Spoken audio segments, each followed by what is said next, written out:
गांधी जयंती पर गुजरात के कुतुबुद्दीन अंसारी की आंखों में आंसू आ गए।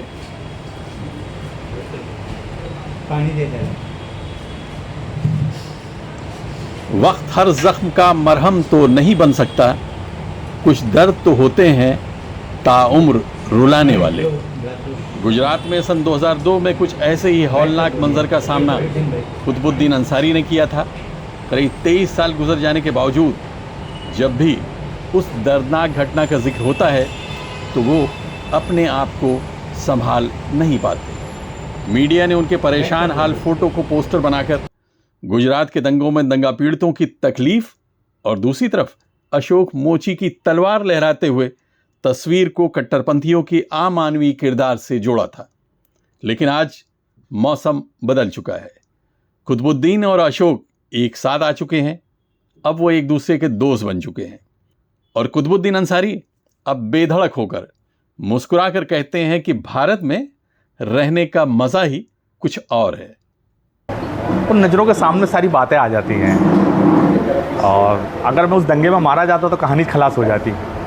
अब मैं सफ़र कर रहा हूँ तो सफ़र के साथ लोग सवाल भी करते हैं, जवाब भी देना पड़ता है। तो मेरे को ऐसा लगता है कि पिछले कुछ दिनों की बात है जो कि बहुत अरसा बीत गया, मगर ये सफ़र के साथ मेरे साथ ये कहानी जुड़ गई है तो वो बस ऐसा लगता है कि बस थोड़े टाइम पहले की बात और नज़रों से देखी हुई बातें भूल ही नहीं जा सकती, वो तो नज़र के सामने आ ही जाती हैं।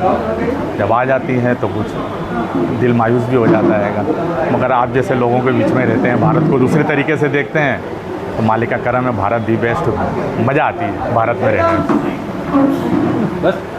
दरअसल मुंबई के सर्वोदय मंडल ने महात्मा गांधी के जन्मदिन 2 अक्टूबर के अवसर पर शांति की खोज शीर्षक से एक संवाद आयोजित किया था, जिसमें मुख्य अतिथि के रूप में श्री कुतुबुद्दीन अंसारी और गुजरात के पत्रकार कलीम सिद्दीकी को आमंत्रित किया गया था। इस कार्यक्रम की अध्यक्षता वरिष्ठ पत्रकार रमेश ओझा ने की, जबकि इस कार्यक्रम का संचालन पत्रकार एवं कवि गणेश शिर्के ने किया। सर्वोदय मंडल की तरफ से गांधीवादी जैन दीवान ने मेहमानों का स्वागत गांधी जी के चरखे के मोमेंटों से किया। इस मौके पर मशहूर गांधीवादी विजय दीवान ने अपने विचार रखे। इस संवाद सभा में रिटायर्ड जस्टिस अभय गोखले, वरिष्ठ पत्रकार अभय मुकाशी, ज्योति पुनवानी, प्रज्ञा रावकर मौजूद थे। सर्वोदय मंडल से जुड़े मंसूर पटेल ने कार्यक्रम की शुरुआत में अपने विचार रखे। गुजरात से बुलाए गए दोनों मेहमानों श्री कुतुबुद्दीन अंसारी और पत्रकार कलीम सिद्दीकी ने गुजरात के मौजूदा हालात पर अपने अपने विचार रखे। नमस्कार भाई साहब, सब लोगों को मेरा बहुत बहुत प्रणाम। दिल से आप लोगों को सलाम करता हूँ कि आज हम लोग एक साथ बैठे हैं और एक ऐसी महफिल में बैठे हैं, इस तरह की फिक्र में बैठे हैं कि शांति की खोज हमारे जीवन का पूरा लक्ष्य यही होना चाहिए। इंसान के अंदर अगर शांति की समझ ना हो, शांति की सोच ना हो तो वो इंसान ही नहीं होता। मालिक ने हमको इंसान बनाया है और मैं कोई पॉलिटिकल आदमी नहीं हूँ, कलीम भाई जैसा पत्रकार नहीं हूँ कि इतनी सारी बात कर सकूँ। जो मेरे जीवन से जुड़ी बातें हैं, जो मैंने सफ़र कराया अपने जीवन का, उसके अंदर से 1-2 बातें हैं जो मुझे याद हैं, मैं आप लोगों से शेयर करना चाहता हूँ उसको। हमारे गुजरात के अंदर एक घटना घटी, उससे पहले नॉर्मल ज़िंदगी जी रहे थे हम सारे लोग और आज भी सब मालिक का करम अच्छे से ही रहते हैं, कोई तकलीफ नहीं है। मगर वो एक घटना पॉलिटिकली थी, क्या सच्चाई थी, क्या उसमें हकीकत थी, ना ही लोगों ने मालूम करा, ना ही लोगों ने पूछा किसी से। जिसकी समझ में जो आया वो अपने हिसाब से उसको देखने लगा। गोधरा के अंदर एक घटना घटती है कि गोधरा हमारे अहमदाबाद शहर से लगभग 50 से 60 किलोमीटर दूर है, लगभग 80 किलोमीटर के ऊपर है, 2-2.5 कलाक का सफर है।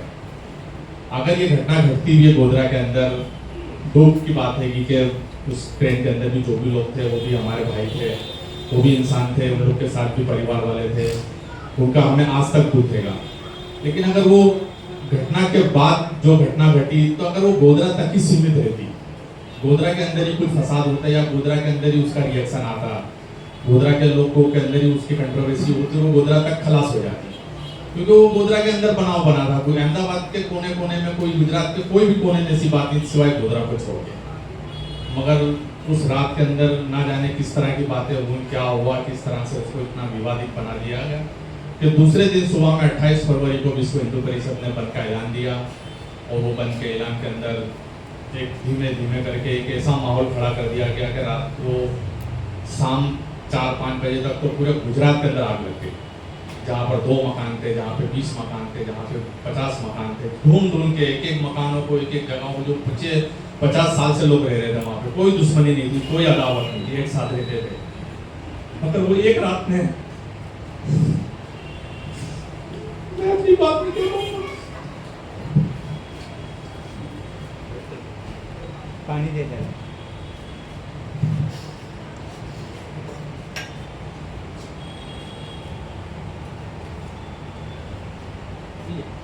नहीं चलो बैठ कर बोलिए आप। पानी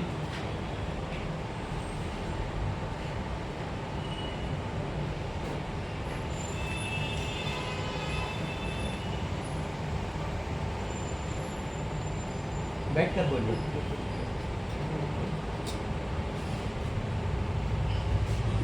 बहरहाल मेरे कहने का मतलब ये है कि ना जाने ऐसा क्या हो गया कि अब से गुजरात में आग लग गई।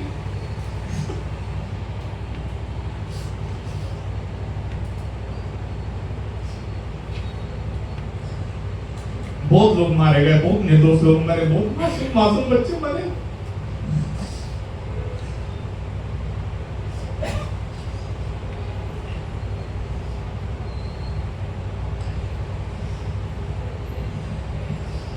मेरा धीमे धीमे वक्त बीता, सब लोग अपनी नॉर्मल जिंदगी में वापस आए, अच्छे से रहने लगे। आज भी मालिक का करम है, सब लोग रहते हैं अच्छे से, कोई तकलीफ नहीं। कुछ लोग अपने स्वार्थ के लिए इसके अंदर थोड़ी बहुत विवादित बातें करते हैं, मगर सच्चाई ये है कि हम लोग मिलजुल के रहते हैं। अभी गुजरात के अंदर सरकार को छोड़ के गुजरात के लोकल लोगों में, गुजरात के बस्ती के, गुजरात के लोकल इंसानों में ऐसी कोई बात नहीं है कि वो लोग आज भी सुकून से रहना चाहते हैं, शांति से रहना चाहते हैं। मैं ये घटना के बाद कई लोग मेरे से मिलने आए, बहुत सारे लोगों ने मेरे से मुलाकात करी, और उस मिलने जुलने वाले लोगों में ज़्यादातर मैंने यही देखा कि अच्छे लोग ज़्यादा मुझसे मिलने आए, और उनकी कई बातें मेरी समझ में आई। और ये घटना से पीड़ित होके मेरे लिए गुजरात में रहना बहुत मुश्किल हो गया था। कारोबार से मुझे निकाल दिया गया था, मुझे भी डर लगा रहता था। तो मुझे कलकत्ता की सरकार ने बुला ली थी, मैं वहाँ चला गया था। कलकत्ता में जाने को तो मैं चला गया था, लेकिन मुझे बेचैनी रहती थी हर वक्त वहाँ पे। मुझे बस ऐसा लगता था कि मेरा यहाँ आने का जो वजह बनी है वो हिंदू और मुस्लिम बनी है। तो ये चीज़ मुझे वो वहाँ पे बहुत बेचैन करती थी कि मैं यहाँ पर अगर अपने परिवार को लेकर रहने लगूंगा, मेरे परिवार वहाँ पे मुझे बहुत अच्छी फैसिलिटी वगैरह दी थी सरकार ने, क्योंकि मुझे वहाँ बुलाया था। मेरे बच्चों का स्कूल में एडमिशन अच्छे से हो गया था, मुझे रहने को मकान मिल गया था, कारोबार मिल गया था, यानी ज़िंदगी से जीने के लिए मेरे को हर चीज़ वहाँ पे थी। मगर सुकून नहीं मिलता था, मुझे बेचैनी रहती थी। बेचैनी इस बात की रहती थी कि मेरी उस वक्त एक बच्ची थी जो 5 साल की थी। आज मालिक का करम उसकी शादी हो गई, उसके भी 2 बच्चे हैं। वो बच्ची उस वक्त मेरी गोद में थी और 5 साल की थी। तो वहाँ पर जो भी मुझसे मिलने आता था, जो पत्रकार थे या लोग वहाँ से मिलने आते थे, वो बच्ची मेरी गोद में बैठी रहती थी। तो पत्रकार के सवाल रहते थे कि वहाँ पे क्या हुआ, कितने लोग थे, आप लोग कैसे बचे, और मैं उनका जवाब देता था। मेरा ध्यान बार बार मेरी बच्ची पे जाता था। मुझे ऐसा लगता था कि मैं मेरी बच्ची के आगे मैं क्या बोलना चाह रहा हूँ, मेरी बच्ची को मैं कौन सी कहानी सुना रहा हूँ। ये मेरी बच्ची अगर ये माहौल में बड़ी हो जाएगी तो इसके दिमाग में हमेशा ये चीज़ रहेगी कि हाँ ऐसी घटना हमारे गुजरात में घटी थी, उसके कारण हम लोग कलकत्ता आए और हम कलकत्ता में रह रही बच्ची मेरी 20 साल 25 साल की भी हो जाएगी तो भी इसके दिमाग में ये बात रहेगी कि हम इस कारण गुजरात छोड़ के कलकत्ता आएंगे। हिंदू और मुस्लिम जो मुद्दा था वो था हिंदू और मुस्लिम का। मुझे ये बात बहुत बेचैन करती थी और मैं रात को जब सोता था तो मुझे अंदर अंदर बेचैनी रहती थी और मैंने मन बना लिया कि मुझे वापस मेरे घर जाना है। मैं अपना मेरे बच्चों को वहीं पर बड़ा करूंगा, वही माहौल में बड़ा करूंगा जहाँ पर ये घटना घटी है, ताकि मेरे बच्चों को जो भी रहेगा वो अपनी नज़रों से देखेंगे, अच्छा बुरा जो भी, और उनकी समझ में आएगा कि क्या सच और क्या गलत है। मैं अगर यहाँ पर एक साइड आकर रहने लगूंगा तो ये मेरी बच्ची के घर में घर कर जाएगा, उसके दिमाग में एकदम सेटअप हो जाएगा कि हम ये कारण से यहाँ पर आए। मेरी बच्ची भी बड़ी होकर यही कहानी लोगों को सुनाएगी कि हम ऐसा ऐसा गुजरात में हुआ था तो हम यहाँ पर आए। तो मैंने मन बना लिया वापस गुजरात जाने का और मैं अपने बच्चों को बोला कि बेटा अपने को वापस अपने घर चलना है। मैं गुजरात गुमनाम जब मैं कलकत्ता गया था तो बहुत शोर शराबे से मुझे ले गए थे, लेकिन मैं गुजरात वापस एकदम गुमनाम आया, आके मेरे परिवार में रहने लगा। लगभग 5-7 महीने के बाद लोगों को मालूम पड़ी कि कुतुबुद्दीन वापस गुजरात में रह रहे हैं। गुमनाम की ज़िंदगी में जी रहा था, लेकिन वो लोगों को बेचैनी थी कि कुतुबुद्दीन कलकत्ता में है कि कहाँ है, कैसे हैं। तो ऐसे ढूंढते ढूंढते मुझे उन लोगों ने एक दिन ढूंढ लिया कि भाई कुतुबुद्दीन वापस गुजरात में है। मैं अपने गुजरात के अंदर जब वापस आके शांति से रहने लगा, मेरी बच्ची वही स्कूल में वापस पढ़ने जाने लगी, वही हिंदू बच्चे भी साथ में जाते थे। मैं भी कारोबार धीमे धीमे अपने जहाँ पर जाता था वहाँ सब हिंदू भाई साथ में मेरे काम करते थे, तो मैं भी अपने दिमाग से वापस सेटअप हुआ। मेरे बच्चों लोग भी वो माहौल में बड़े हुए। आज मालिक का करम है कि ऐसी कोई बात नहीं है मेरी बच्ची के दिमाग में कि मेरे दिमाग में कि इस तरह का हुआ था, तो हम इस विचार से वो, लेकिन मेरे लिए सब भाई एक जैसे, सब मेरे भारतवासी हैं। मैं इस देश का नागरिक हूँ, मुझे भी बहुत गर्व है कि मैं भारत देश में पैदा हुआ, भारत जैसे देश में रहता हूँ। आप जैसे लोगों का साथ है, मुझे मालिक का करम है। जय हिंद, जय भारत। अशोक परमार से जो हमारी मुलाकात हुई उसमें ये कलीम सिद्दीकी भाई है और एक हमारे दोस्त है शाहिद रूमी करके केरला में। उन्होंने एक मेरी बायोग्राफी लिखी थी, मेरी जर्नी लिखी थी कि कुतुबुद्दीन को 2002 के बाद से तो 2 लोग जान रहे हैं। उससे पहले कुतुबुद्दीन की जिंदगी क्या थी, तो मेरी पैदाइश से लेके 2014 तक नरेंद्र मोदी जब प्रधानमंत्री के इलेक्शन में आए उस वक्त की वो थी कहानी। तो वो जर्नी पूरी लिखी हुई थी। तो हम जब वो किताब लिख रहे थे तो हमारा पूरा लक्ष्य ये था कि हम शांति की प्रार्थना करते हैं, शांति की खोज में है, शांति की तरफ हमारा लक्ष्य रहेगा। तो हम ऐसा क्या करें कि एक अच्छा मैसेज जावे। तो हम लोगों ने अपने आपस में बैठ के हमने ऐसा विचार करा कि हम ये किताब का जो ओपनिंग है इसकी लॉन्चिंग जिस दिन पे रखेंगे, हम अशोक परमार के साथ नाम से, यानी अशोक परमार के हाथ से इस किताब का ओपनिंग हम करवाएंगे। तो हमको ऐसा हुआ कि अशोक इसके लिए राजी होगा कि नहीं होगा। फिर हम अशोक से मिले, ढूंढे अशोक को भाई कहाँ रहता है, कैसे रहता है। उससे मुलाकात हुई हमारी। उसको हम लोग मिलने के बाद जब मैंने उससे बात करी तो वो एकदम चौंक गया, क्या कुतुबुद्दीन भाई आप बोल रहे हो, तो और आपकी किताब है तो मैं बिल्कुल आऊँगा बोले। लेकिन जैसे मुझे सब चीज़ में भी बोले यार, अब मेरे 2002 से इतना विवाद हो गया मेरे को लेके कि मुझे डर लगता है। मगर वो मेरे कहने से और हम लोग की रिक्वेस्ट से वो एग्री हुआ और हमने फिर कलकत्ता के केरला के अंदर उस किताब का ओपनिंग करा। तो हमने अशोक परमार को 2000 लोगों के बीच में हमने अशोक परमार को लाए और अशोक परमार के हाथ में जब माइक दिए तो अशोक परमार ने भी चीज़ को एक्सेप्ट किया कि यानी 2002 के अंदर जो भी हुआ वो बहुत दर्दनाक था, उसका मुझे दुख है और बहुत मुझे पछतावा है कि मैं किसी घटना के साथ जुड़ा। लेकिन आज मेरा हृदय परिवर्तन है, आज मैं इस चीज़ को मानता हूँ कि जो गलत है वो गलत है। और अशोक परमार का 2000 लोगों के बीच में ये कहना जो गलत है वो गलत है, ये मेरे लिए बहुत मायने रखता था। और उसके बाद अशोक को मैं आगे बढ़ के गले से मिला, हम दोनों के बीच में दोस्ती हुई, वो भी माफ़ी ताफ़ी करा इसके ऊपर और मैंने भी बोला माफ़ करने वाली जात अल्लाह की है, बस उससे तो माफ़ी मांग लो, बात खलास हो गई, हम तुम क्या माफ़ करेंगे। और वहाँ से हमारी दोस्ती का सफ़र शुरू हुआ और उसके बाद वो आज भी मेरे साथ संपर्क में रहता है। अभी थोड़े टाइम पहले उसने अपनी एक का चप्पल घर का ओपनिंग करा, तो उसके दिमाग में भी ये विचार आया कि मैं कुतुबुद्दीन भाई के हाथ से इसका ओपनिंग कराऊँ। उसने मुझे रिक्वेस्ट करी, मैं बोला मेरे को बहुत खुशी हुई यार, मैं तेरी दुकान का ओपनिंग करूँगा। तो फिर हम कलीम भाई भी साथ में थे उस टाइम पे हमारे, हम लोग सब साथ में भी उसकी दुकान का ओपनिंग करे, उसको मुबारकबाद दिए। अभी भी वो अपना कारोबार करता है, अपन थोड़ी उसको हम लोग बार बार उसको नसीहत करते रहते हैं कि कारोबार थोड़ा ध्यान से कर, ध्यान नहीं देता है कारोबार में। वो अच्छा रहता है, उसकी वो भी मालिक का कर्म है। हम टाइम पे टाइम मिलते हैं, जिंदगी में जब तक सांस रहेगी वहाँ तक उसके साथ रहेंगे। भाई जो है उनके बारे में जरा नहीं फिर भी एक ये सफर के अंदर हमारी मुलाकात हुई थी एक आनंद सराफ जी से, जो आपके महाराष्ट्र के हैं, पूना शहर में रहते हैं। उन्होंने मेरी वो टाइम्स ऑफ इंडिया में तस्वीर देखी थी।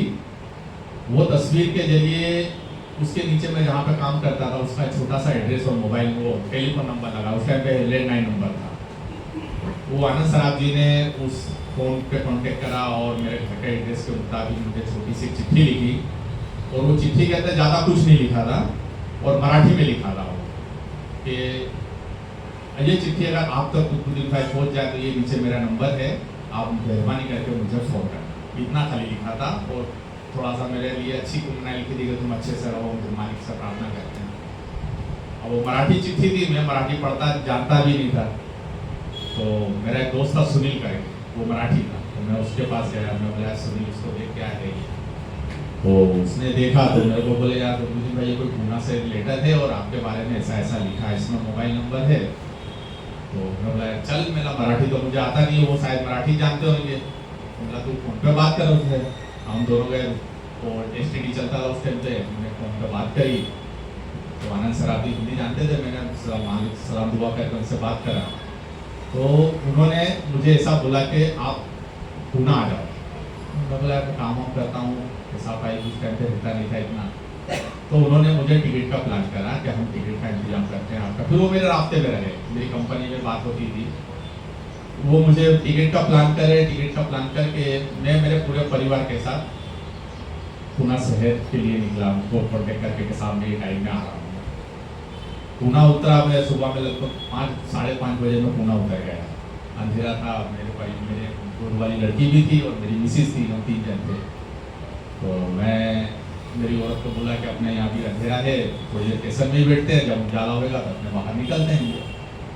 थोड़ा उजाला हुआ तो मैं बाहर निकला, बाहर निकल के और एक होटल थी वहाँ पे मैंने आनंद सराफ जी को फ़ोन करा कि आनंद सराफ जी मैं पूना आ गया, रेलवे स्टेशन पे बाहर से मैं बात कर रहा हूँ। आनंद सराफ जी ने मुझे ऐसा बताया कि जहाँ से भी आप बात कर रहे हो वो बंदे से मेरी बात करा, वो भाई से मेरी बात करा। अब वो होटल वाला बड़ा आदमी था, उसको मैंने बोला वो बात करो भाई साहब। अब उन्होंने बात करी तो उनको ऐसा बोला कि वो जो भाई हैं उनको वहीं पर रहो, मैं आ रहा हूँ अभी। अब मेरा रात भर का सफ़र था, गोद में बच्ची थी, हाथ में बैग था, थकन थी, औरत थी साथ में।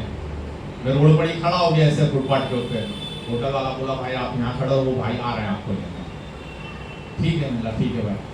15-20 मिनट के बाद आनंद सराफ जी भाई अपनी कार लेकर आए, बड़ी सी गाड़ी थी, एकदम सफारी पहने थे, एकदम पैसे वाले दिख रहे थे काफी। आके वो गाड़ी में से वो उतर के और वो चप्पल अपनी रोड पर ही उतार के वो मेरे सामने एकदम बित्ती करके खड़े हो गए। आनंद साहब आपका पूना शहर में स्वागत करता है। मैं भी उनको पहली बार देखा था, जानते तो थे ही नहीं। मैं भी एकदम पक्का हो गया कि यार इतना ऑफिसर आर्मी में थे वो। होटल वाला भी सब रोड पे चलने और स्टेशन के बाहर का रोड था, रोड पे चलने वाले लोग भी कि यार ये बंदा यहाँ खड़ा बच्चा और ये आदमी कार में से उतरा है और इसको एकदम नमस्कार करके एकदम भावुक हो गया है। और मुझे सीने से लगा के रोने लगे वो। मेरा भी जी भर आ गया, मैं भी रोने लगा। तो वो मेरे को अपने घर लेके गए, वहाँ पे फिर हम बैठे बातचीत करें। उन्होंने उनके मित्रों को फ़ोन करा के भाई कोई भी दिन मेरे साथ बैठा है और पूना से फिर वो आ गया है। 11-12 बजे साथ उनके मित्र भी बहुत सारे आ गए, मिलने जुलने लगे। कोई प्रोग्राम नहीं था, कुछ नहीं था। फिर इमरजेंसी में उन्होंने प्रोग्राम करे कि हम एक प्रोग्राम करते थे उनकी दिन की खुशी। फिर एक स्कूल थी, स्कूल के अंदर एक प्रोग्राम करे, वहाँ पे देश के लोगों को बताना कि किस तरह से हमको रहना है, कैसे इंसान है, ये गुरुदीन भाई ये हमने इनको बुलाया, ये आए। और वो आदमी फिर मुझे कंटिन्यूस फ़ोन के ऊपर लगातार बात करते रहा। उसका मकसद बाद में मुझे मालूम पड़ा कि वो क्यों मुझसे बात करते थे और वो मराठी में लेटर भी क्यों लिखे थे। जब हमारी दोस्ती हो गई तो मैं उनसे पूछने लगा, मैं आनंद जी आपने यहाँ वो मराठी में भेजे थे और आप हर दूसरे तीसरे दिन मुझे फ़ोन करते हो। तो फिर बताया उन्होंने धीमे जैसे जैसे वक्त गया, शुरू में नहीं बताया, जब वक्त गया तो बताया कि मैं आपको इसलिए रोज फ़ोन करता था कि आपके दिमाग में जो हिंदू लोगों को लेके कोई मानसिकता तनाव हो या किसी भी तरह का, तो ऐसा माइंड सेट मत करना अपना। मैं आपको इसके लिए बार बार फ़ोन करता था कि हिंदू कैसे होते हैं हम तुमको बता रहे हैं, मुझे मेरे रास्ते पे रहो, मेरे कॉन्टेक्ट में रहो, मेरे दोस्तों की कहानी सुनाते थे, अपनी बात कहते थे। और मराठी में लिखे थे, उसका कारण ये था कि तुम मराठी ही आदमी से वो लेटर को पढ़ाओ ताकि वो मराठी को मालूम पड़े कि बॉम्बे में भी मराठी है और तुम गुजरात के मराठी हो, तुम देखो कहीं ऐसा नहीं हो कि मराठियों में बदनामी हो गए, तो मराठा हमारा बदनाम हो जाए। तो बोले वो दोस्ती मराठी पढ़े तो उसको भी एहसास हो कि अरे बॉम्बे में रहने वाला आदमी इसकी फिक्र कर रहा है, तो मेरा तो भाई है ये, मेरा तो पड़ोसी है ये। तो मैं बोला यार आपके विचार इतने होंगे, तो बोले ऐसा नहीं है, हमारे दोस्त सब इस तरह के होंगे और आज भी हमारे परिवार में तो वो सैनिक मित्र परिवार के नाम से वो संस्था चलती है आज भी, और मैं भी उसका सदस्य हूँ। आज उनके घर से हर साल मेरे को राखी आती है, मेरे से भी जो होता है मैं बेट को भेजता हूँ। उनके परिवार में भी शादी थी, थोड़े टाइम पहले मैं गया था, मेरी बच्ची की शादी हुई, वो लोग आए थे, पूरा मामेरा करे उन लोगों ने, मेरी बच्ची के सबके हाथ रखे, मेरी मिसिस को गले से लगाया, एक रिश्तेदारी क्या होती है, भाईचारा क्या होता है, उन्होंने 2000 आदमी के बीच में चीज को साबित करा, खड़ा करा के देखो हम पूना से आएंगे, वहाँ पे लोकल जो भी गुजरात के भी जो हिंदू थे आनंद सराफ के मिलने वाले, उन्होंने को भी उन्होंने कैसे बुलाया कि यार ये जिंदगी इस तरह से जियो यार, क्यों अपने इस तरह से ले रहे हैं। तो वो सारी बातें आनंद जी के साथ भी मैंने सफर करा और आज भी उनके साथ में हूँ मैं। आप आज के बाद से आप लोगों के साथ में भी जुड़ जाऊँगा, मुझे और एनर्जी मिलेगी। मालिक जो मुझसे काम ले ले, हमारे कहने सुनने से अगर एक व्यक्ति की भी विचारधारा अगर बदल जाएगी तो हमारा जीवन सफल हो जाएगा।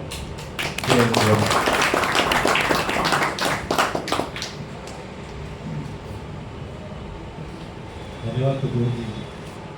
अब मैं तो निःशब्द रह गया हूँ, लेकिन एक बात यह है जो अभी वाकया उन्होंने बताया कि अभी भी लोग हैं जो आपके साथ खड़े रह सकते हैं।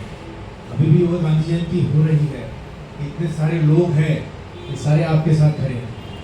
और ऐसा समझने की कोई बात नहीं है कि आशा की किरण जो बढ़ती है तो हमें राह दिखाती है। कितनी भी तकलीफें आए तो भी गांधी जी के विचार कभी थकते नहीं हैं, गांधी कभी मरते नहीं है। और 1 घंटे का है। मैं अहमदाबाद गया था तब इनसे बात की थी, तो कुतुबुद्दीन जी ने उस 1 घंटे में मुझे 3 बार ये कहा कि विजय भाई आप चाहे तो मैं आपको साबरमती आश्रम लेकर जाता हूँ। और मुझे लगा कि इतना ही परिचय उनका काफ़ी है, उस पर ज़्यादा भाष्य करने की ज़रूरत नहीं है कि इतनी आप बीते होने के बावजूद भी आदमी कहता है कि हम गांधी जी के साबरमती आश्रम में जाए, तो इतना ही उनका परिचय काफ़ी है। और उन्होंने उस 1 घंटे में मुझे कहा कि मैं मेरे दोस्त को, पत्रकार मित्र को बुला कर फ़ोन करता हूँ, वो आ जाएंगे। और सिद्दीकी साहब तुरंत आ गए। वो उधर के अखबार में लिखते हैं और डाउन टू अर्थ, हाँ, उसमें भी वे लिखते हैं। और इतने 1 घंटे में 2002 की कोई बातें हुई नहीं, ना मैंने छड़ी ना उन्होंने अपनी बात कही, क्योंकि यूट्यूब पर उनके इतने उस समय के इंटरव्यू चल रहे हैं कि उस बात पर बात करने की कोई मुझे भी ज़रूरत आज भी नहीं है।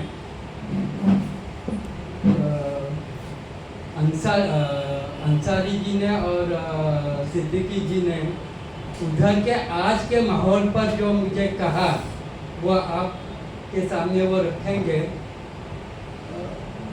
वे जो रहते हैं वो अहमदाबाद के उधर का एरिया है और वो इंदौर के तरफ जाने वाला एक रास्ता और एक शायद जयपुर के तरफ ना जंक्शन पर ये सब बस्ती है। इतनी मेन एरिया में ये इनकी बस्ती है। और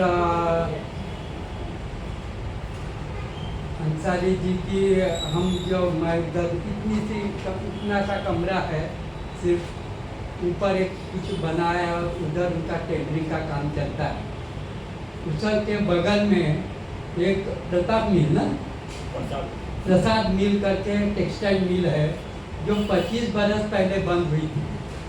और अभी मैं जब गया उसके कुछ दिन पहले बुलडोजर लाकर उधर के सब लोगों को उधर से बेदखल कर दिया। वो ज़्यादातर सब मुस्लिम या दलित। और मुझे उस समय उन्होंने बताया, वह बताएंगे आपको कि एक नया कानून का ये है कि मुस्लिम अगर हिंदू की रूम खरीदी करता है तो बताने की ज़रूरत नहीं है, लेकिन मुस्लिम अगर हिंदू का कमरा खरीदी करता है तो कलेक्टर को बताना पड़ेगा। और इस झमेले में उधर क्या क्या बीता है उसकी उन्होंने मुझे क्लिप भी भेजी थी और अखबार के ये भी भेजे थे।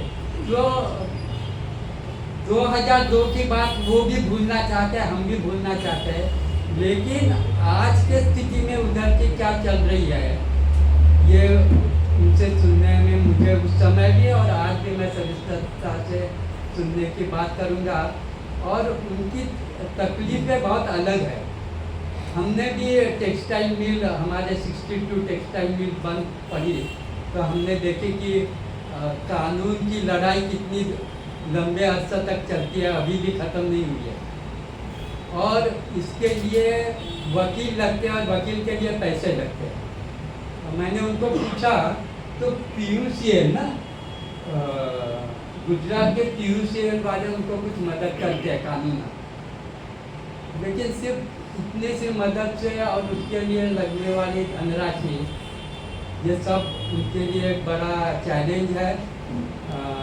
अंसारी जी ने मुझे कहा कि हर उधर के इस लड़ाई में वो जाते हैं, लेकिन वो फ्रंट पर इसलिए नहीं जाते हैं कि फोकस सिर्फ उन पर आता है और मेन इश्यू बाजू में हो सकता है। इसलिए वो कहते हैं मैं हरदम पीछे रहता हूँ, और उस लड़ाई में आज भी ये दोनों उधर काम करते हैं। हाँ, मुझे लगता है इतना ही काफ़ी है। उनका परिचय उनके भाषण में से या उनसे जो चर्चा होगी उसमें से होगी। साथियों, ये देखिए कुतुबुद्दीन जी हैं, इनको हमने ढूंढ के लाया है और इनको ढूंढने में हमें बहुत कठिनाई नहीं हुई है, लेकिन वहाँ तक हम पहुँच गए कुतुबुद्दीन तक अहमदाबाद में। और विजय वैसे वहाँ गया था, तो मैंने कहा कि भाई डैनियल भाई के यहाँ जा रहे हो बड़ौदा, तो जरा अहमदाबाद चले जाओ। मेरा भाई भी वहाँ रहता है, इसलिए हमारे लिए अहमदाबाद कोई नया शहर नहीं है। तो कुतुबुद्दीन से उन्होंने बात की। लेकिन आपकी जानकारी के लिए मैं बता रहा हूँ कि अशोक परमार जो हैं, आपने YouTube पर देखा है कि नहीं, आपने फोटो देखा है। अशोक परमार जो है ये इनको मारने के लिए आएगा उस समय 2002 में। वह अशोक परमार और ये दोनों दोस्त हैं आए, और CPM गवर्नमेंट ने केरल में इन दोनों को बुलाकर सत्कार किया उनका। और ये जो बैठे हुए हैं कलीम भाई ने अशोक परमार का चरित्र लिखा है, कुतुबुद्दीन अंसारी का लिखा है, बायोग्राफी लिखी है, और वो मलयालम में प्रकाशित हुई है। गवर्नमेंट ने इनको मदद की, अशोक परमार को मदद की। अशोक परमार ने दुकान निकाली है जूते की, और उसका उद्घाटन कुतुबुद्दीन अंसारी के हाथों से किया है। तो मुझे ये बहुत अच्छा लगा। नाम रखा है एकता चप्पल गृह नाम रखा है। अभी मेरी बात हुई उनसे, उन्होंने कहा कि अशोक परमार तो बराबर धंधा नहीं करता है, धंधा जैसे करना पड़ता है ना, तो वो नहीं करता, इसलिए उसका वो बराबर चलता नहीं है धंधा। लेकिन मुझे ये बात बहुत अच्छी लगी कि भाई अशोक परमार और कुतुबुद्दीन जो एक दूसरे के आमने सामने थे, वो आज दोस्त हैं। उन्होंने एक दूसरे की किताबों का प्रकाशन किया, एक दूसरे के साथ आकर दुकान की ये की उद्घाटन किया, तो बहुत अच्छा लगा। और मुझे लगा कि गांधी जयंती के दिन ऐसे व्यक्तियों को हमें ढूंढ कर लाना चाहिए, और बहुत कोशिश करके मैं आज हम लोगों के साथ ये दोनों उपस्थित है। बहुत सीधे साधे लोग हैं। आपसे मैं कहता हूँ कि मैं इनको टर्मिनस में लेने गया था जी को कल, बांद्रा टर्मिनस। अब ये बात आप कहेंगे कि तुम क्या बात कर रहे हो, कि मैं कर जाता कि इतना वो टर्मिनस अटपटा है कि मुझे पता ही नहीं वो कैसे जाना और कैसे आना। पहली बार मैं गया वहाँ से, चलते चलते खास स्टेशन तक जाते मैं ही थक गया। वो बड़ा ब्रिज है वहाँ। कुतुबुद्दीन से मैंने कहा भाई देखिए आप मेरे मेहमान होते, मैं आपको चलवा रहा हूँ, और कोई रहता मेरे ऊपर भड़क जाता कि तुम क्या है, मेरे लिए टैक्सी कहाँ है, ये क्या है, वो क्या है। वहाँ से मैं उनको लेकर आया यहाँ, और हमारे यहाँ जैसी व्यवस्था है उस व्यवस्था में वो बैठे। तो एक सीधा साधा आदमी है, और ये हमें प्रेरणा देता है। इसलिए मैंने कहा कि ऐसे व्यक्तियों के साथ हमें बातचीत करनी चाहिए। मैं ज़्यादा समय नहीं लूँगा, और कुतुबुद्दीन से कहूँगा कि अपनी बातें कहें। नहीं, कुतुबुद्दीन आप होते पहले कलीम भाई से कहेंगे, क्योंकि कुतुबुद्दीन के बारे में लोग ज़्यादा उत्सुक रहेंगे, तो उनको पीछे बाद में रखेंगे तो आप भागेंगे नहीं, कोई कुतुबुद्दीन के लिए रुकेंगे। सबसे पहले मैं सभी मुंबई के गांधीवादी साथियों का शुक्रिया अदा करता हूं कि उन्होंने हमें इस अहम मौजू पर बात करने के लिए यहाँ पर दावत दी, निमंत्रण दिया, और हम यहाँ पहुँचे। तो सभी का आभार। उसके बाद मैं अपनी बात शुरू करता हूँ। जैसा कि आज का विषय है शांति की खोज में, तो मैं आपको बताना चाहूँगा कि मैं उस शहर से आया हूँ जो कानूनी तौर पर अशांत है, क्योंकि वहाँ पर एक कानून है 1991 से, जिसका नाम है, गुजराती में बोलते हैं अशांत धारा, और इंग्लिश में उसको डिस्टर्ब एरिया एक्ट कहते हैं। इस कानून के अनुसार पुलिस हद जो होती है उसके अनुसार जो है कुछ इलाकों को अशांत डिक्लेयर कर दिया जाता है सरकार के द्वारा, यानी कम्युनली सेंसिटिव एरिया है। इस कानून के तहत अगर कोई प्रॉपर्टी खरीदना चाहता है तो कलेक्टर की परमिशन लेनी पड़ती है। एनओसी, जब तक कलेक्टर की एनओसी नहीं होगी तो दस्तावेज नहीं हो सकता है। तो इस कानून के पीछे एक तो कम्युनल डिवाइड पहला मकसद है, ताकि जो है हिंदू को हिंदू इलाकों तक महदूद कर दिया जाए और मुस्लिमों को मुस्लिमों के तक महदूद कर दिया जाए और दोनों का मिलन ना हो, जो गांधी जी की फिलॉसफी के बिल्कुल उलट है। तो किस तरह से गांधी के शहर में जो जहां पर गांधी जी का आश्रम है वहां पर लोगों के रहने सहने के तरीके को गांधी जी के विचारों के खिलाफ बनाया जा रहा है, उसको कानूनी जामा पहनाया जा रहा है। यही नहीं, गांधी आश्रम जो उसका नेचुरल लुक था, जो गांधी जी के समय से उसको भी वहां पर भी जो है संघ के लोग, मोदी के लोग उस पर कब्जा करने की कोशिश कर रहे हैं। तो बहरहाल मुझे इस बात की खुशी है कि मैं आज एक अशांत शहर से एक शांति प्रिय शहर में मौजूद हूं और यहाँ पर शांति को, यानी अपना मिशन मानने वाले लोग, गांधी जी को अपना आइडल मानने वाले लोग आज इस गांधी जी जयंती के मौके पर मौजूद हैं। मैं इस कानून की थोड़ा और आगे बात कर देता हूं कि ये कानून जो है इसकी लगातार मुखालफत हो रही है। इस कानून की वजह से एक 15 साल की लड़की जिसका नाम सानिया बानो था, अभी हाल ही में एक इंसिडेंट बना, उसने सुसाइड कर लिया। मामला ऐसा था कि अहमदाबाद के गोमतीपुर इलाके में एक चौकसी की चाली मोहल्ला है, वहां पर सानिया का परिवार, सानिया 11वीं कक्षा की छात्रा थी, वो उसका परिवार बरसों से रहता था और उसके घर के सामने एक हिंदू परिवार रहता था। वहां पर पैसे जब आ जाते हैं थोड़ा सा तो लोग अच्छी लोकेलिटी में जाने, 40 से जो है फ्लैट्स में जाते हैं या कहीं अच्छी जगह या कारोबार माइग्रेशन के बहुत से रीजन होते हैं। तो वो परिवार अपना मकान बेचना चाहता था और उन्होंने जो है सामने रहने वाले सानिया के परिवार ने कहा कि हमें दे दो। दोनों में बात हुई, डील हुई। डील होने के बाद जो है नीचे का यानी पूरा पैसे का लेन देन हुआ और क्योंकि चाली के मकान का दस्तावेज नहीं हो तो नोटराइज पेपर पे पावर ऑफ अटॉर्नी के थ्रू ट्रांसफर होता है सेल डीड के जरिए। तो वो सारा प्रोसीजर हो गया। जब लोगों को ये पता चला कि भाई ये हिंदू का मकान था और हिंदू परिवार ने मुस्लिम को, इसमें सबसे पहले विश्व हिंदू परिषद, बजरंग दल, इस तरह के लोग, बीजेपी के कार्यकर्ता, ये लोग जबरदस्ती का कूद जाते हैं, यानी बेगाने की शादी में अब्दुल्ला दीवाना। तो उनका कोई लेना देना नहीं होता और दस्तावेज में जो पेपर का जब दस्तावेज होता है उसमें जरूरत पड़ती है एनओसी की, कलेक्टर की अशांत धारा कानून के तहत। फिर भी ये लोग डराते धमकाते हैं, पैसे मांगते हैं दोनों पार्टियों से, हिंदू से भी और मुस्लिम से, कि भैया हम तो बेचने नहीं देंगे, यहाँ पे अशांत धारा कानून लगा हुआ है। पुलिस तक मामला जाता है, पुलिस भी विश्व हिंदू परिषद, बजरंग दल, आरएसएस, बीजेपी के कार्यकर्ताओं के साथ खड़ी होती है। तो इसमें करप्शन का भी मामला आता है, पुलिस भी पैसे लेती है। इस तरह के कार्यकर्ता जिनके पास रोजगार नहीं, बीजेपी ने उनको रोजगार दिया नहीं, तो उन्हें जो है वसूली गैंग का सदस्य बना देते हैं। तो इस तरह से ये गुजरात में, यानी ये लोग जो है हिंदू मुस्लिम के बीच में जब प्रॉपर्टी ट्रांसफर होती है तो ये मान के चलते कहते हैं कि हमें इतना पैसा जो है, लाख रुपए 2 लाख रुपए जो है बजरंग दल, आरएसएस और ये संगठन के लोग जो है उनके कार्यकर्ता और पुलिस को देना पड़ता है। हिंदू को भी देता है, क्योंकि अगर हिंदू अगर किसी मुस्लिम को प्रॉपर्टी बेचता है तो उसको भी देना पड़ता है।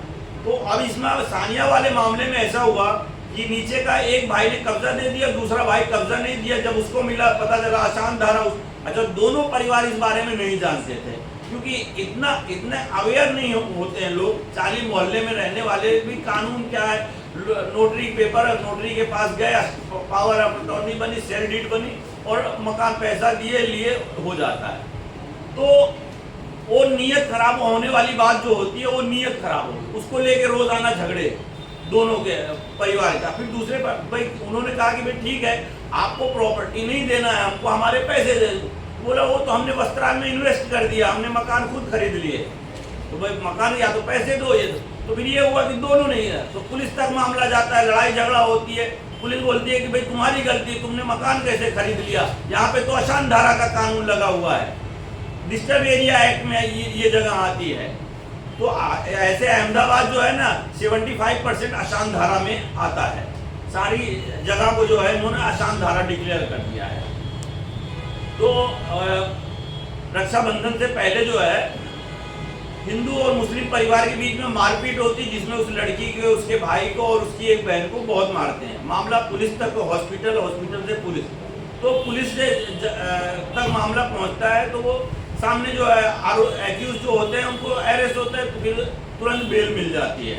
अब मारपीट के मामले में तुरंत बेल, तो वो लड़की जो है 15 साल की लड़की, जो इसी दरमियान वो एक और चीज़ हुई कि जब ये मामला चल रहा था, पुलिस सपोर्ट नहीं कर रही थी कि भाई आपकी गलती है, आपका पैसा तो डूबेगा ही, आपने क्यों आसान धारा एरिया में मकान खरीदा। तो वो लड़की जो है अपने स्कूल के प्रिंसिपल से मिलती है कि मुझे पुलिस बनना है, क्योंकि पुलिस जो है इंसाफ नहीं करती है, हमारे साथ जो इतना ज्यादती हो रही है। तो वो एंट्रेंस एग्जाम की गाइड वगैरह खरीद के लाती है वो लड़की। ये पूरा आर्टिकल भी इंडियन एक्सप्रेस में और द वायर में पब्लिश हुआ है। तो वो लड़की जो है खरीदती ताकि मैं पुलिस बन जाऊं, तो लोगों के साथ इंसाफ कर सकूं। लेकिन उसी दरमियान उसको जब बेल मिल जाती है, वो सुसाइड नोट एक लिखती है कि हमारे साथ बहुत ज़्यादा ज्यादती हो रही है, अत्याचार हो रहा है, और हमारे मकान को ले लिया और हमारे पैसे ले लिए, और पुलिस जो है उनका ही साथ दे रही है, हमारा साथ नहीं दे रही है। तो मैं आत्महत्या कर लूँगी और मैं मर जाऊँगी, तो मेरे जिम्मेदार ये लोग होंगे और मेरे मरने के बदले में इनको सज़ा मिले। यानी उस लड़की के दिमाग में ये बैठ गया क्या सज़ा तो पुलिस इंसाफ कर नहीं रही है, कानूनी अड़चन, आसान धारा, पैसा चला गया, ये सारा जिक्र उसमें सुसाइड नोट में किया। तो उसके बाद जो है वो सुसाइड सज़ा दिलाने के मकसद से जो है वो लड़की 11 साल की सुसाइड कर लेती। सुसाइड के बाद पुलिस का काम होता है कि भाई इंसिडेंट हुआ है, कोई भी उसके हिसाब से इन्वेस्टिगेशन होना चाहिए। इन्होंने सुसाइड केस को आसान धारा बना दिया, अरे सॉरी, सुसाइड केस को एक्सीडेंटल डेथ डिक्लेयर कर दिया और FIR दर्ज नहीं करी। और परिवार FIR के लिए धक्के खाते रहे 3 दिन 4 दिन तक। तो उसके बाद जो है अब ये FSL की रिपोर्ट आ जाएगी, ये रिपोर्ट बाकी, ये रिपोर्ट। तो चौथे दिन जब हमको ये पता चला कि भाई ऐसा ऐसा मामला हुआ, तो मेरे साथ एक नीतीश नायर करके एडवोकेट है, एक सत्य से एडवोकेट, 4-5 लोग हम गए। पहले परिवार से मिले, मामले को समझे, और उसके बाद पुलिस से बात की। पुलिस ने गोल गोल घुमाना हमें भी कोशिश किया। फिर उसके बाद हमको ये समझ में आया कि पुलिस जो है कि कहीं ऊपर से कोई ना कोई दबाव है, या पुलिस को कहा गया है इस मामले में FIR नहीं लेना है, तो पुलिस FIR नहीं ले रही है। तो फिर हमने जो है परिवार CP के पास भी गया था, अहमदाबाद कमिश्नर ऑफ पुलिस जो हैं GS मलिक, उनके पास, उसके बावजूद भी जो है FIR दर्ज नहीं होती है। उसके बाद मीडिया के माध्यम से हम दबाव बनाते हैं, और उसके बाद जो है वहाँ एक MLA है जिग्नेश मेवाड़ी करके, उनसे बात करते हैं, उनसे जो है CP से बात करवाते हैं। तो थोड़ा सा प्रभावशाली व्यक्ति है, सीपी को अगर लगा कि भाई FIR ले लो, नहीं तो जो है धरना प्रदर्शन ऐसी समस्या उनके सामने हो तो यानी ये मामला और बढ़ जाएगा। इससे अच्छा चुपचाप से FIR ले लो। तो FIR जो चौथे दिन FIR जो है इस मामले में यानी सुसाइड केस में जो है FIR चौथे दिन दर्ज होती है और उसके बाद भी अभी तक जो है यानी तुरंत पुलिस अरेस्ट भी नहीं करती है। फिर सामने जो है हाई कोर्ट में क्वेश्चन के लिए गए हुए हैं, इधर से रिप्लाई यानी अभी तक गिरफ्तारी नहीं हुई सुसाइड केस में जो है पुलिस यानी एक मौका भी एक तरह से दे रही है कि ये कर लो वो कर लो। मामला कोर्ट में जाके पेंडिंग हो गया है क्वेश्चन का, यहाँ से रिप्लाई सबमिट करेंगे उसके बाद कोर्ट का कोई फैसला आएगा। बहरहाल ये यानी ये कानून जो है कानून लोगों के भले के लिए होना चाहिए, ना कि ऐसी परिस्थिति नहीं पैदा होना चाहिए कि एक 15 साल की लड़की सुसाइड कर ले। तो ये जो है यानी एक तो डिवीजन ये कानून लोगों को बांटता है, दूसरे भ्रष्टाचार को बढ़ावा देता है। मिसाल के तौर पे यानी ये छोटा मोटा भ्रष्टाचार नहीं होता, इससे जो है हमारे यहाँ जैसे एक 1600 कॉर्पोरेट ऑफिसेज और शॉप्स की 2 बिल्डिंगें बनी सफल नाम से और उस बिल्डिंग के अंदर 1600 दुकानें, वो भी आसान धारा में वो एरिया आता है। लेकिन उसमें सुविधा क्या की गई है, बिल्डर तुमसे 1 लाख रुपए अलग से लेगा। वो 1 लाख में खुद जाके इसकी तफ्तीश किया तो बोले 1 लाख हम आसान धारा के लिए DCP को देना है जोन 5 के, वो ताकि हमको NOC मिल जाए। बोले अगर ये तो हम बिल्डर हैं, हम 1600 दुकानों का एक साथ वहीवट कर रहे हैं, इसलिए 1 महीने 2 महीने में आ जाएगा, आप साल भर में भी नहीं ले पाओगे। अगर आप डायरेक्ट NOC निकालना चाहते हो तो आप निकाल लो। और बात सही है उसकी, क्योंकि अब 1600 यानी मल्टीप्लाई 1 लाख से करते हैं तो 1600 लाख एक साइड से 1600 लाख रुपए पुलिस के पास जाता है आसान धारा कानून की वजह से, एक साइड से। इसका मतलब ये हुआ कि वो एक 1600 लाख रुपए जो है अकेले पुलिस नहीं खाती है, सिस्टम पूरा कलेक्टर भी खाता है और वहां का जो है सरकार बीजेपी गवर्नमेंट, मुख्यमंत्री, गृह मंत्री, गृह सचिव और बीजेपी का जो ट्रेजर है वानी जो बीजेपी का फंड होता है उसमें जाता, RSS के फंड में जाता। इस तरह से जो यानी सरकार जो लोकतांत्रिक व्यवस्था में जनता के लिए सरकार होना चाहिए, ये सिलेक्टेड लोगों के लिए जो है सरकार जो है। और ये जो है गुजरात के अंदर जो चल रहा है ये बिल्कुल गांधी के विचारों के उलट जो है भ्रष्टाचार को बढ़ावा दिया जा रहा है। गांधी जी आज की तारीख में भ्रष्टाचार के खिलाफ भी एक सिंबल है और इसके बावजूद भी गांधी के गुजरात में मेरा मानना है कि महाराष्ट्र से ज्यादा करप्शन है। दूसरी बात दीवान साहब ने अभी बताया था, वहां पे एक प्रसाद मिल है। देखिए डेमोलिशन की पावर जो है किसी सिटी में 3 लोगों के पास होती है।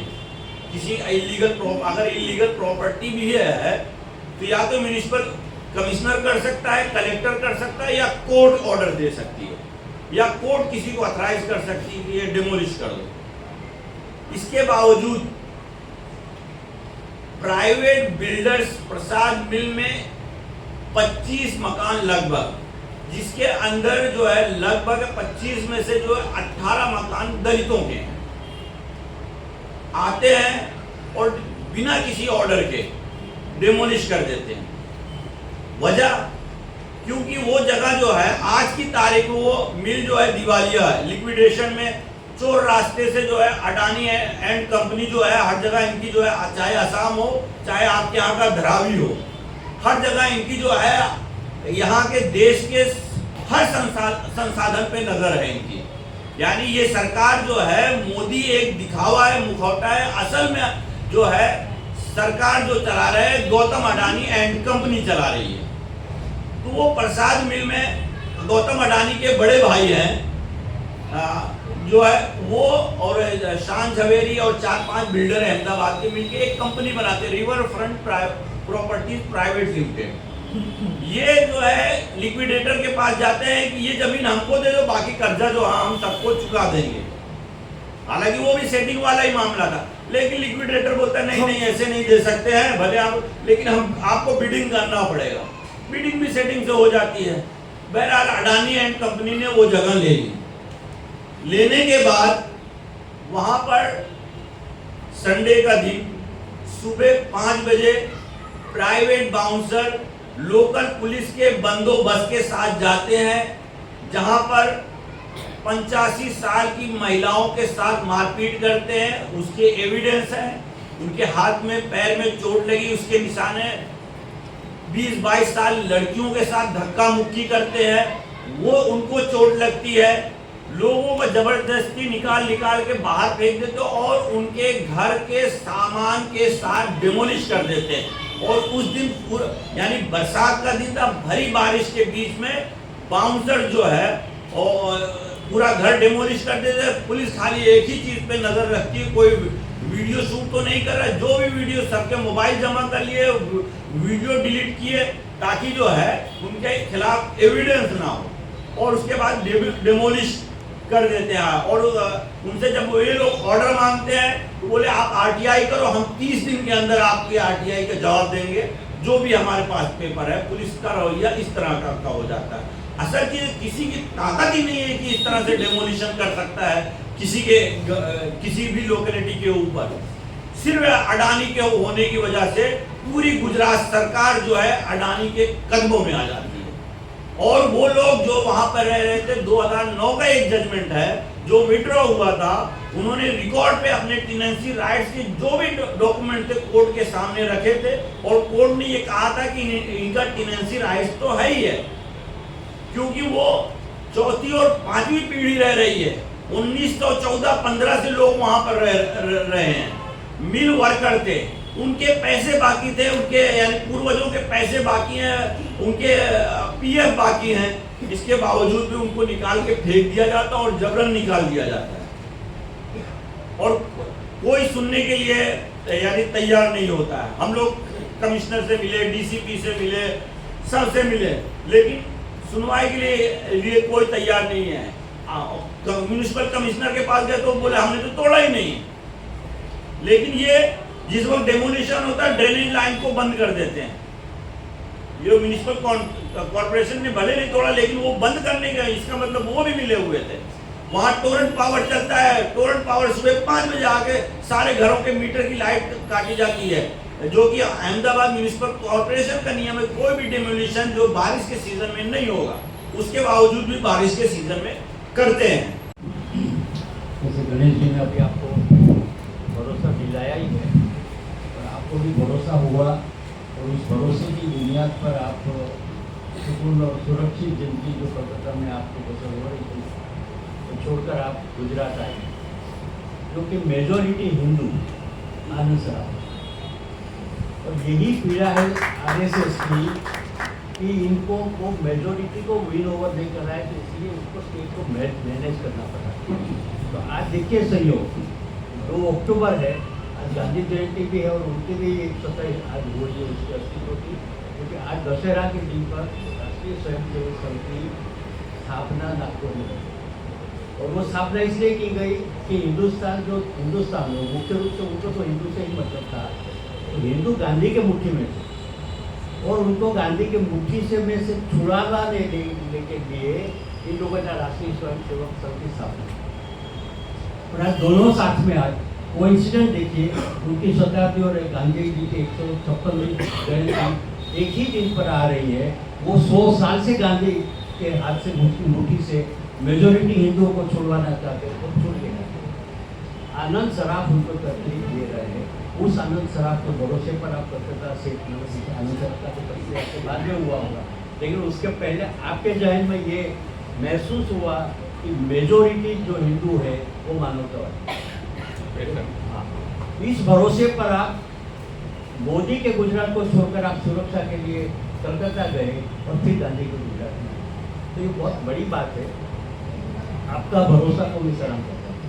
एक दूसरी बात भी मैं आपको बताऊँ, अभी कुछ दिन पहले राज बब्बर की पत्नी जहीरा नादिरा उसका एक इंटरव्यू देख रहा था, और इसमें उन्होंने कहा कि जब पार्टीशन हुआ तो उसके पति ने फैसला किया, उसके पिताजी ने फैसला किया कि पाकिस्तान जाएंगे। ये बच्ची थी, ऑलरेडी एक बच्ची, 2 बहन। माँ ने कहा कि नहीं जाएंगे, मैं सेकुलर भारत में रहना चाहती हूँ। उस माँ का इरादा देखिए, हस्बैंड चला जाता है, माँ अपनी 2 छोटी बच्चियों को लेकर हिंदुस्तान में रहता है। ये माँ को कितना हमारे उस माँ के प्रति और इस तरह से कई सारे मुसलमानों के प्रति हम लोगों की एक जिम्मेदारी है, एक ये सेक्रेड कमिटमेंट है कि यहाँ आप सुरक्षित है, सह अस्तित्व हमारा दायित्व है, उसको हमें सुरक्षित करना है और ये मैसेज हमको लोगों तक ले जाना है। और उस समय जैसे अपने उर्दू शायर शाहिर नहीं फैज़। जो भारतीय विद्या भवन में जिसको लीदा फाजले का पूरा परिवार, वो 13-14 साल का बच्चा बोलते हैं मुझे नहीं जानता, अभी वो वयस्क भी नहीं हुआ है, वो आदमी फैसला करता है कि मुझे मेरी मिट्टी में रहना है, किसी माहौल में रहना है, यहाँ मैं पढ़ा हूँ, मैं यहीं रहूँगा। एक 15 साल का बच्चा स्कूल में जाने वाला लड़का अपने परिवार के साथ नहीं जाकर अकेला रहता है। तो ऐसे मुसलमानों ने जो अपने अपने समय पर उस समय पर जो फैसला किया यहाँ रहने का, उसके प्रति हमारा कमिटमेंट, और उस कमिटमेंट में कोई आँच आने वाली नहीं है। इतना भी मेहनत कर रहे, 100 साल से वो हिंदुस्तान को गांधी की मुट्ठी से छुड़ाने के लिए प्रयत्न कर रहे, वो नहीं पाए। और कितनी ताकत लगा, गांधी जी को हत्या की, उसको बदनाम कर रहे हैं, उसके पीछे पूरी ताकत लगाई, सरकारी गैर सरकारी, उसकी अपनी ताकत, बहुत प्रचंड बड़ा संगठन है। पूरी ताकत लगाने के बाद गांधी अप्रासंगिक हो नहीं रहा। अभी भी मेजोरिटी हिंदू जो है वो गांधी के प्रभाव से मुक्त हो नहीं रहा है, उसको छुड़वाना है, वो छुड़वा नहीं पा रहे हैं। वो 100 साल से जहमत कर रहे हैं और आज जब वो सत्ता में है तो उसके बावजूद भी नहीं हो पा रहा है। उसको मैनेज करना पड़ता है, मीडिया को कंट्रोल करो, विरोधियों को कंट्रोल करो, अपोजिशन को कंट्रोल करो, उसके MLAs को खरीदो, उसमें स्पीच डालो, जुडिशरी को कंट्रोल करो, हर तरीके से कंट्रोल करके मैनेज करके पैसे से दूसरी तरीके से वो मैनेज कर रहे हैं। वो जो स्वीकार जो होना चाहिए तो गांधी के कल्पना के हिंदुस्तान को जो मेजोरिटी हिंदुओं ने और बाकी अन्य कम्युनिटी ने एक जो स्वयंभू स्वीकार किया था, वो स्वीकार उनको मिल नहीं रहा। और वो इतनी तड़प है, वो बहुत बेचैन है, उसके चेहरे पर आपको उसकी बॉडी लैंग्वेज देख लीजिए, नरेंद्र मोदी की बॉडी लैंग्वेज देखिए, उसकी बेचैनी आपके चेहरे पर दिखेगी। तो वो तो मेजोरिटी हिंदू का स्वीकार्य प्रतिकार है। इससे मैं तो ये बहुत डिप्रेसिव स्थिति है जो हुआ, उसमें दोहराई नहीं है, लेकिन उस डिप्रेशन में मैं तो ये कहता हूँ कि आशा का किरण है। हिंदुस्तान में मेजोरिटी हिंदू उनके प्रभाव में नहीं है, बल्कि प्रतिकार कर रहे हैं, सक्रिय प्रतिकार कर रहे हैं। आपको साथ जो हुआ और उसके बाद जो सुखद अनुभव होते रहे और जिस प्रकार का आपको सपोर्ट मिल रहा है और अशोक परमार का भी हृदय परिवर्तन हो रहा है, तो ये इसकी मिसाल है कि हिंदुस्तान, गांधी का हिंदुस्तान सुरक्षित है। वो कितनी भी मेहनत कर रहे हैं, 100 साल कोई कम नहीं होता है। 100 साल पूरी ताकत लगाने के बाद भी वो गांधी के हाथ से मेजोरिटी हिंदुस्तान को और गांधी की कल्पना के हिंदुस्तान को नहीं छुड़वा पाए हैं, तो क्या करेंगे? तो ये मेरे मन में कोई शंका नहीं है, तड़पन उसकी है। हमें तो उसकी छटपटाहट देखी नहीं थी कि वो कितनी छटपटाहट कर रहे हैं। तो मैं बहुत इतना वरीड नहीं हूँ, लेकिन स्थिति तो डिप्रेसिंग है ही, और आपकी जैसी घटना में भी भाविक हो गया। और आखिर में मुझे ये कहना है कि गुजरात में अभी आपकी और अशोक परमार की जैसे जोड़ी हुई, एक दूसरी एक जोड़ी 42 के लड़त में रजब और वसंत रजब की जोड़ी आपने सुना है? वसंत रजब, तो वसंत रजब की जोड़ी के बाद गुजरात को एक और जोड़ी मिली है, वो है कुतुबुद्दीन अशोक की जोड़ी। तो इसी तरह से याद रहेंगे आप, कुतुबुद्दीन अशोक की जोड़ी जो है वसंत रजब की जोड़ी की जगह मेरी दूसरा संदर्भ है, कॉन्टेक्स्ट अलग है, लेकिन वसंत रजब की जोड़ी और अशोक कुतुबुद्दीन की जोड़ी जिंदाबाद। Thank you. नहीं, गांधी जयंती है और गांधी जी तो सद्भावना, अहिंसा, प्रेम के पुजारी थे। तो ऐसे वक्त में ऐसे व्यक्ति को हम चाहते थे कि कार्यक्रम में हम बुलाएं जो ये जो गांधी के विचार हैं या जो प्रेम भाईचारे की बात है, धर्मनिरपेक्षता की बात है, धर्म समभाव की बात है, इन बातों को का चेहरा हो। तो मुझे लगा कि कुतुबुद्दीन जो हैं ये वो चेहरा है जिसने अशोक परमार जैसे जो हिंदू महासभा हिंदुत्ववादी आदमी था, जिससे जो मारने आया था इनको, और आगे चलकर इनकी दोस्ती हो गई और ये इन दोस्तों ने मिलकर एक मिसाल हमारे सामने पेश की है। तो ऐसे लोगों को हमें बुलाना चाहिए और इसलिए हमने आज उनको बुलाया और मुझे खुशी है कि आज इन्होंने बहुत अच्छी बातें की है, इंसानियत की बात की है। माहौल को देखते हुए क्या कहना चाहेंगे कि अभी भी नहीं, माहौल तो कोई अच्छा नहीं है बाहर। अभी कुतुबुद्दीन और उनके जो पत्रकार मित्र हैं उन्होंने कही हुई बातें जो हैं वो तो देखते हैं और हम समझते हैं माहौल को, तो इसके भी बावजूद आखिर में हमें तो जाना है कि उस दिशा में जो शांति की ओर जाता है, अहिंसा की ओर जाता है, उस दिशा में जाने वाले की दिशा तो हमें तो वही पकड़नी पड़ेगी रास्ते। लेकिन माहौल अच्छा तो नहीं है, ये तो सभी हम लोग जानते हैं। अभी जो है क्या कहना चाहेंगे, माहौल बदला है, काफ़ी अर्सा गुजर गया है, इस पोस्टर को याद करके, और लोगों को क्या कहना चाहेंगे अपने समाज के लोगों समाज के लोगों को क्या, पूरे देश के लोगों को ये समझना चाहिए कि मालिक ने हमको इंसान बनाया है और इंसान का सबसे पहला धर्म इंसानियत है। उसके बाद अपने अपने धर्म को फॉलो करो। अगर जो इंसान के अंदर इंसानियत ही नहीं है तो वो इंसान कहलाने के लायक ही नहीं है। तो हमें ये समझना चाहिए कि हम मालिक ने हमको इंसान बनाया है, हम इंसान हैं और हमें इतनी समझ होनी चाहिए कि अच्छा क्या है, बुरा क्या है, सही क्या है, गलत क्या है, और उसके बाद हमको विचार करके हमारे मन को जो शांति लगे, हमारे मन को जो अच्छा लगे, हमारे मन को जो हल्का करे, वो काम हमसे होना चाहिए। ऐसा कोई काम हमसे नहीं जो हमको बेचैन कर दे, रात भर परेशान रहें, चिल्ला पुकार रहे हैं, कोई दिमाग में शैतानी भर कर रहे, ऐसा कुछ हमसे ना हो। इसके लिए हमको बस ठंडे कलेजे से, ठंडी शांति से, अच्छे से हमारी ज़िंदगी जीना चाहिए। और इसका एक ही तरीका है, भाईचारा, इंसानियत, मानवता। इसको हम फॉलो करेंगे तो हमको हमारी ज़िंदगी में सुकून भी रहेगा, शांति भी रहेगी और हमारे को हमारी ज़िंदगी में आनंद भी मिलेगा। जय हिंद।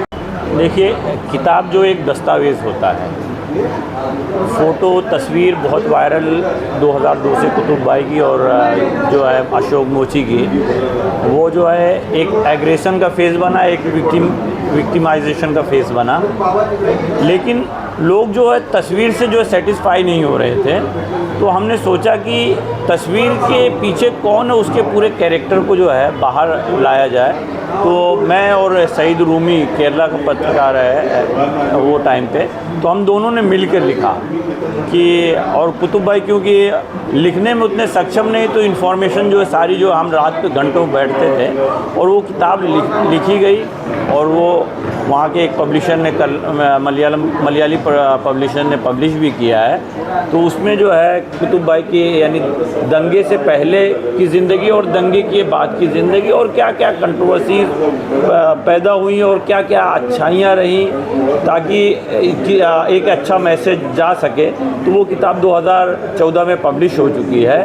बहरहाल हम लोगों का जो है, हम क्योंकि गांधी के शहर से आ रहे हैं, हमारा काम जो है, हमें बहुत खुशी की बात है कि आज मुंबई में हम गांधीवादियों के बीच में बैठे हैं और जो विषय था कि शांति की खोज में, तो मुझे आज बहुत अफसोस के साथ कहना पड़ रहा है कि उस शहर से हम आ रहे हैं जो पूरी दुनिया के लिए शांति का प्रतीक है, लेकिन वो कानूनी तौर पर जो है वो अशांत शहर है। अहमदाबाद जो है, वहाँ पे डिस्टर्ब एरिया एक्ट कानून 1991 से लागू है, जिसे गुजराती में अशांत धारा कानून कहते हैं। इस कानून के ज़रिए वहाँ के अल्पसंख्यकों को और दलितों को टारगेट किया जाता है, क्योंकि ये आमतौर पे दलित और मुस्लिम की बस्तियाँ पास में होती है। दलितों को अपनी पूरी कीमत नहीं मिल पाती क्योंकि वो मुसलमानों को बेच नहीं सकते और मुसलमान जो है आसानी से ख़रीद नहीं सकते। तो इससे बहुत सारे विवाद है और करप्शन, भ्रष्टाचार, तो अशांत डिक्लेयर तौर पे है। और ऐसे में कॉमनवेल्थ और ओलंपिक जो है वहाँ पर सरकार करना चाह रही है, डिक्लेयर करना यानी इवेंट ऑर्गेनाइज करना चाहती है 2030 पे, तो हम विरोध कर रहे हैं इस चीज़ को। यानी वहाँ पर आंदोलन चल रहा है कि एक अशांत प्रदेश के अंदर आपको इंटरनेशनल इवेंट नहीं करा सकते, ना कॉमनवेल्थ करा सकते, ना ही ओलंपिक करा। अगर कराना है आपको तो पहले अशांत धारा कानून को ख़त्म किया जाए। गांधी हम सभी के थे और गांधी जयंती इस तरह की गांधी जयंती होगी ये मैंने थोड़ा सोचा नहीं था। तो ज़्यादा कुछ बात न करते हुए मैं मंसूर जी को दरख्वास्त करता हूँ कि वो इस कार्यक्रम की प्रस्तावना करें।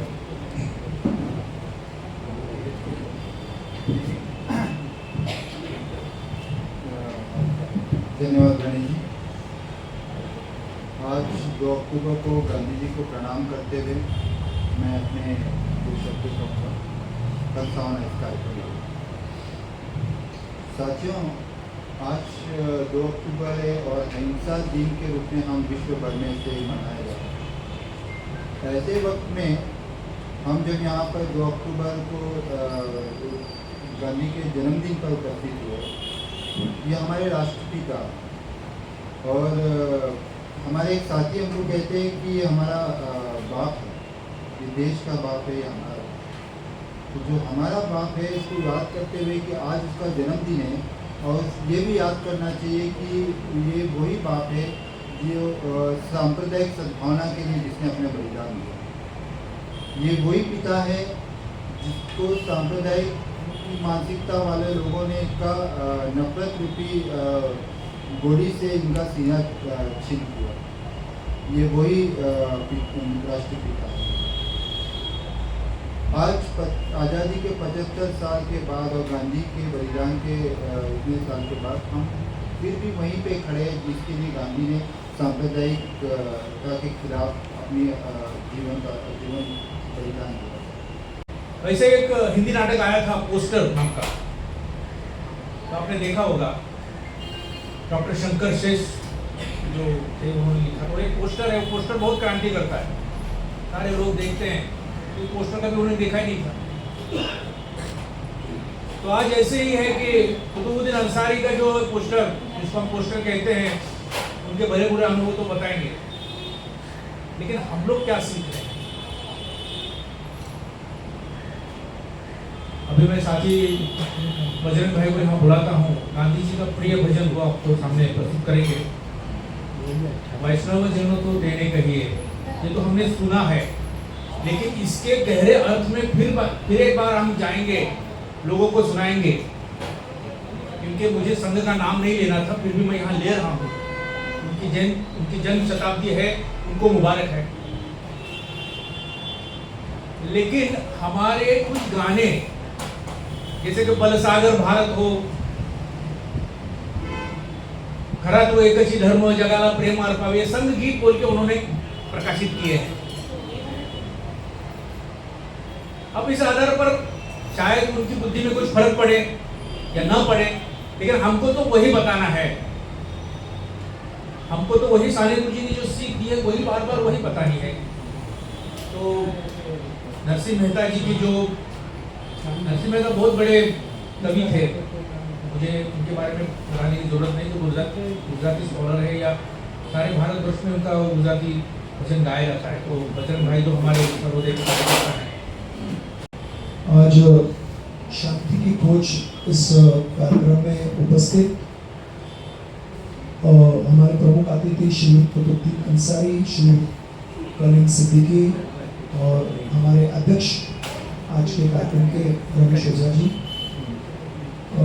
दोस्तों, ये आज का मैं सोच रहा हूँ कि भजन गाते समय शब्द निकलेंगे कि नहीं, क्योंकि हम लोग जीजी को याद करते हैं और जीजी का जाना इतना धक्कादायक है हमारे लिए, इसलिए वो तो है।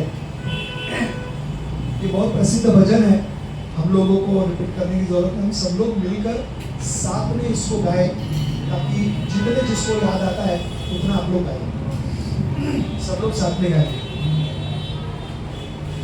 वैष्णव जन तो तेरे कहिए जे, तीड़ पराई जाने रे वैष्णव जन को तेने कहिए पर दुखे उपकार करे तोए मन अभिमान आने रे वैष्णव जन को तेने कहिए। भले ही आज संख्या में हम कम है, लेकिन इस तरह की जोड़ी हर मुल्क में होनी चाहिए, हर गली में होनी चाहिए, हर चौराहे पे होनी चाहिए। तो इस तरह की कुछ अगर वार्तालाप हम कर लें, कुछ संकल्प कर लें, या मिलते रहें, मिलते रहिए लोग। अच्छा, यहाँ भी लोग बहुत कम आते हैं, तो ये इस तरीके से इस जोड़ी को बढ़ावा देने के लिए या हमारे में ऐसी जोड़ी पैदा होने के लिए हमको प्रेरित होना जरूरी है। अब इसके बाद में मैं सूरज से कहूँगा कि वो रघुपति राघव राजा राम ये गीत प्रस्तुत, भजन प्रस्तुत हम सब गाएंगे इसको साथ में। इसमें ईश्वर अल्लाह दोनों का भी जिक्र किया गया है, लेकिन कुछ जगह पे खाली राजा राम करके ही गीत गाया जाता है। ये भी बहुत दुर्भाग्यपूर्ण बात है, क्योंकि गांधी जी ने ईश्वर अल्लाह दोनों का भी इसमें जिक्र किया था। लेकिन कुछ जगह हम लोग जो गाने के कार्यक्रम करते हैं उसमें खाली रघुपति राघव राजा राम ही गाया जाता है, ईश्वर अल्लाह गाया नहीं जाता। तो ये भी बहुत सोचने वाली बात है आज के दिन में, और जैन भाई ने भी इसमें किया है। तो हम सब गाएंगे। रघुपति राघव राजा राम पतित पावन सीताराम। रघुपति राघव राजा राम पतित पावन सीताराम। ईश्वर अल्लाह तेरो नाम सबको सन्मति दे भगवान। ईश्वर अल्लाह तेरो नाम सबको सन्मति दे भगवान। रघुपति राघव राजा राम पतित पावन सीताराम। सीताराम सीताराम भज प्यारे तू सीताराम। सीताराम सीताराम भज प्यारे तू सीताराम। रघुपति राघव राजा राम पतित पावन सीताराम। ईश्वर अल्लाह तेरो नाम सबको सन्मति दे भगवान। रघुपति राघव राजा राम पतित पावन सीताराम। पतित पावन सीताराम। पतित पावन सीताराम। नमस्कार साथियों, जय जगत। आज गांधी जयंती के निमित्त में आज महात्मा गांधी जी और लाल बहादुर शास्त्री जी, ये दोनों महान व्यक्तियों की आज जयंती होने के कारण हम सभी लोग यहाँ पर सर्वोदय मंडल की पवित्र वास्तु में उपस्थित रहने का हमारा सौभाग्य है।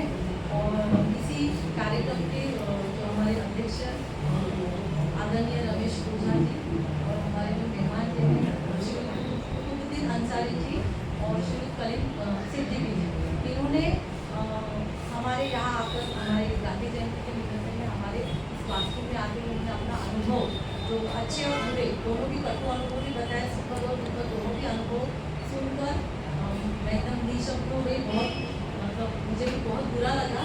और उन्होंने जो अपना अनुभव साझा किया हमारे बीच में, तो उससे हम जरूर प्रेरित होंगे। मैं प्रेरित हुई हूँ कि हम मतलब उन्होंने जो कहा कि मेरे बात से सिर्फ एक भी इंसान का अगर विचार बदलता है, परिवर्तन होता है, तो मुझे लगता है कि हम सभी का ही परिवर्तन होना जरूरी है और होगा भी। इस आशा के साथ मैं उनको मेरी सर्वोदय मंडल की तरफ से मैं उनको बहुत बहुत धन्यवाद करती हूँ, उनके आभार व्यक्त करती हूँ। आप हमेशा हमारे कार्यक्रम में शामिल रहेंगे और यहाँ पर उपस्थित माननीय जो युवा आश्रम के जो प्रमुख जी विजय दीवान जी, उनको उनको भी मैं आभार व्यक्त करती हूँ। जैन भाई उन्होंने हमारे कार्यक्रम की आयोजन किया, गणेश भजन के लिए, और सारे हमारे जो मान्यवर व्यक्ति हैं, कंसुल जी हैं, उन्होंने हमारे कार्यक्रम पे आके हमारे कार्यक्रम की शोभा बढ़ाई और हमें बहुत सारी जानकारी मिली। ऐसे ही हम हमेशा साथ में रहेंगे और इन्होंने जो हमको प्रेरणा दी है, उस प्रेरणा से मुझे मेरे विचार में इतना परिवर्तन आया कि हमारे जो गुजरात में जो हिंसाचार हुए, जो दंगे हुए, उन्होंने जो अनुभव बताया उनसे हमको बहुत कुछ सीखना है।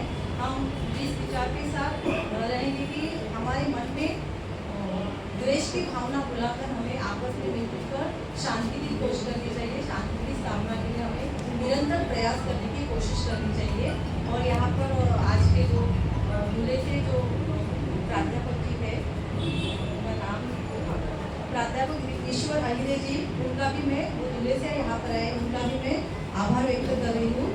और यहाँ पर जितने सारे हमारे सर्वोदय कार्यकर्ता हैं, मान्यवर व्यक्ति हैं, उन सभी को मैं तहे दिल से मैं उनको धन्यवाद देना चाहती हूँ, मैं आभार व्यक्त कर रही हूँ। और कार्यक्रम को आपने सफल बनाने के लिए आप सभी ने इतनी मेहनत की और हमेशा हम लोग साथ में आगे मिलते रहेंगे, अच्छे कार्यक्रम करते रहेंगे और नए पीढ़ी को हम नई दिशा देते रहेंगे। इस आशा के साथ मैं कार्यक्रम को धन्यवाद। इस कार्यक्रम का आरंभ और समापन महात्मा गांधी के मशहूर भजन ईश्वर अल्लाह तेरो नाम से किया गया। Abid Naqvi, press 9 news, Mumbai.